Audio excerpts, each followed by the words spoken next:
Ever walk into a room and, like, you don't know anybody there? Maybe a No. party or, you start a new job, and it's Mm, like that very first impression you get kind of makes or breaks you. right. Today, we're going deep on first impressions, why they matter, how they work, all that good stuff. Yeah, it's fascinating. We've got some excerpts from a lecture on this, and it's amazing how much science goes into those first few seconds. It's true, and most of it's happening without us even realizing it. That's kind of freaky when you think about it. It is. Like, have you ever heard someone say, I knew they were the one the second I saw them, or I had a bad feeling about that deal from the get-go? Oh, yeah, all the time. It's like, are we really that good at judging people instantly, or is there something else going on? Well, it turns out our brains are making judgments way faster than we realize. Mm. It's called thin slicing, and it's basically a survival mechanism. Thin slicing. I like that. So explain it to me like I'm back in caveman days. Okay, so imagine you're a caveman. You see a shadow in the distance. You don't have time to sit there and think, is it a friendly shadow or a dangerous shadow? Right. Got to make a decision fast. Exactly. You need to assess the threat immediately. So your brain develops this ability to make snap judgments based on very limited information, and that's thin slicing. So that gut feeling we get, sometimes it's not mystical, it's our inner caveman freaking out. Pretty much. And while that was essential for survival back then, it can be a little tricky in our modern world. How so? Well, think about it. We're constantly bombarded with information, right? Our brains are trying to process everything, make sense of it all. So we rely on these shortcuts, these instant impressions, to navigate the complexity. But those shortcuts can lead us astray, can't they? Absolutely. We might misjudge someone's trustworthiness based on their facial features, their clothing, their body language, all before they've even spoken a word. Okay, now that's a little unsettling. So this isn't just a theory, right? There was that study at Princeton where they showed people photos for a fraction of a second. A tenth of a second to be exact. And even with that limited exposure, people made surprisingly accurate guesses about the stranger's personalities, their attractiveness, their likability, even their competence. Wow, that's kind of scary. So what can we do about it? We can't exactly turn off our thin slicing instinct, can we? Not really, but we can become more aware of it. By understanding that our first impressions are often driven by these unconscious processes, we can start to question those snap judgments. We can pause, seek out more information, challenge ourselves to see beyond those initial, often superficial cues. So awareness is key. It's like that old saying, don't judge a book by its cover. Exactly. We need to train ourselves to look beyond the cover and delve a little deeper. So we've talked about how fast our brains make these judgments, but it's not just about that initial glance, it's everything else we're communicating without even realizing it, right? Absolutely. Our bodies are constantly sending out signals. It's like a secret language we're all speaking, even if we don't know the grammar rules. So spill the tea. What kind of signals are we talking about here? So spill the tea, what kind of signals are we talking about here? Think about a time you felt really comfortable with someone, like really at ease.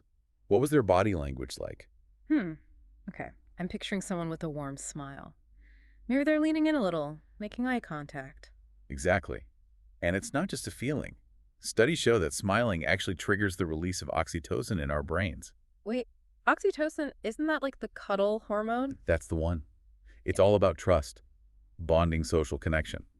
So when we see a genuine smile, it literally makes us feel more connected to that person. Whoa, so a smile isn't just friendly, it's like a neurochemical handshake. Precisely. Mm. And it's not just smiling. Our posture, eye contact, even how we move our hands, it all sends a message. Oh, totally. Like someone who stands up straight, shoulders back, they just seem more confident, right? Right.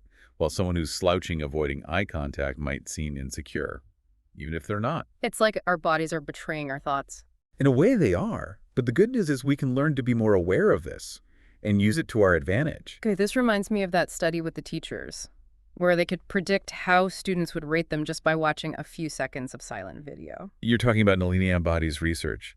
They found that just a few seconds of silent footage was enough to predict student evaluations at the end of the semester. That's wild. So if those little cues are so powerful, does that mean we can just control them completely? Like strike a power pose and ace that job interview? That's a great question.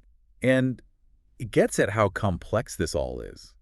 We can definitely be more mindful of our body language, try to appear more confident or approachable, but it's not about faking it. Authenticity is key. So it's more about finding that connection between how we feel on the inside and how we're expressing it outwardly. Exactly. And here's another layer of complexity. What's seen as confident or friendly in one culture could be totally different in another. Oh, yeah, for sure. Like, I read that in some parts of Asia, it's rude to point with your index finger. It's like there are all these unwritten rules. Absolutely. Yeah. So we need to be aware of our own body language, but also be sensitive to the cultural context. What works in one situation might not work in another. So it's all about being adaptable. Okay, we've talked about speed, we've talked about nonverbal communication, but there's another piece of the puzzle we haven't touched on yet, biases. So we've talked about speed, we've talked about nonverbal communication, but there's another piece of the puzzle we haven't touched on yet, biases. Right? Our brains are always looking for patterns, trying to make connections, even when we don't have all the information. So give us an example. What kind of biases pop up with those first impressions? Well, there's the halo effect. Have you ever noticed how if someone has one good quality, maybe they're attractive or a really good talker, people give them the benefit of the doubt in other areas too? Totally. It's like Right. we assume they must be smart and competent and trustworthy, even if we don't really know. Exactly. Our brains love shortcuts. Yeah. So we see one good thing and we just fill in the blanks. It's like, well, they're good at that, so they must be good at this other thing too. So first impressions can be super misleading. We're not just seeing people for who they are, we're seeing them through the lens of all our own biases. And it's not just about judging people. It affects everything from hiring decisions to how we treat each other in everyday life. Like that study about clothes and how competent people seem. Remember that one? They found that people rated those dressed more formally as more capable, even if their skills were the same. Exactly. Our brains make these instant connections. Certain clothes equal certain qualities. And that changes how we see and treat people. It's like our brains think, ooh, nice suit. You must be really good at your job, even if that's not the case at all. Which is why it's so important to be aware of these biases. We have to ask ourselves, am I judging this person based on who they are, or am I letting my own preconceived notions get in the way? It's a good reality check for all of us to make sure we're being fair. For sure. Okay, ready to shift gears a bit. Let's talk about how this all works in the digital world. Because these days, that first impression often happens online. True. Our social media profiles, our dating app bios, even our email signatures all create that initial digital first impression. And think about it, we make those online judgments so fast.